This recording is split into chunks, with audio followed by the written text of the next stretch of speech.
अगर आत्मा अमर है तो फिर क्या वही ईश्वर है? क्या आपने कभी सोचा जो अंदर बोलता है वो कौन है? ये कहानी है एक ऐसे साधु की जिसने ईश्वर को देखा लेकिन पहचान नहीं पाया। एक समय की बात है, हिमालय की गोद में एक आश्रम था।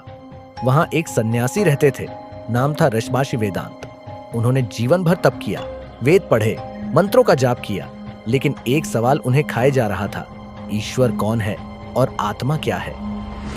एक दिन एक रहस्यमयी वृद्ध आश्रम आया, चुपचाप बैठ गया। ऋषि ने पूछा, आप कौन हैं? वृद्ध मुस्कुराया, मैं तुम्हारे प्रश्न का उत्तर हूं। और उसने कहा, अगर जानना चाहते हो तो 3 रात मेरी सेवा करो, फिर मैं तुम्हें ईश्वर और आत्मा की पहचान दूंगा। ऋषि हैरान थे लेकिन मान गए।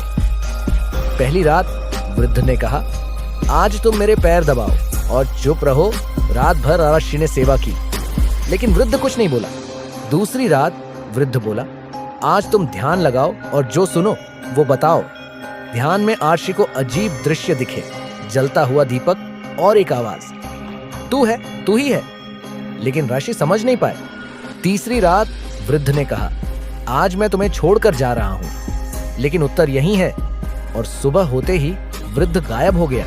शिव व्याकुल हो उठे, कैसे? उत्तर तो उसने दिया ही नहीं। उसी दिन आश्रम में एक बालक आया, बहुत ही मासूम। उसने आर्षि से पूछा, गुरुदेव, क्या आत्मा और ईश्वर अलग हैं? ऋषि बोले, बिल्कुल अलग हैं। आत्मा जीव है, ईश्वर ब्रह्म है। बालक मुस्कुराया, तो जो आपके अंदर बोल रहा है, जो सब देख रहा है, क्या वो ईश्वर नहीं? आर्ष चौंक गए। बालक बोला, जिसे तुम खोज रहे हो बाहर, वो तो अंदर बैठा है। जो देख रहा है वो ही ईश्वर है। उसी क्षण आर्ष की आंखों से आंसू निकल पड़े। उन्हें वृद्ध की बात याद आई, उत्तर यही है। उन्होंने समाधि में बैठते हुए कहा, आत्मा और ईश्वर एक ही हैं, फर्क सिर्फ पहचान का है। ईश्वर बाहर नहीं, भीतर है। जिसे हम खोजते हैं मंदिरों में, मस्जिदों में, वो पहले अपने अंदर देखो।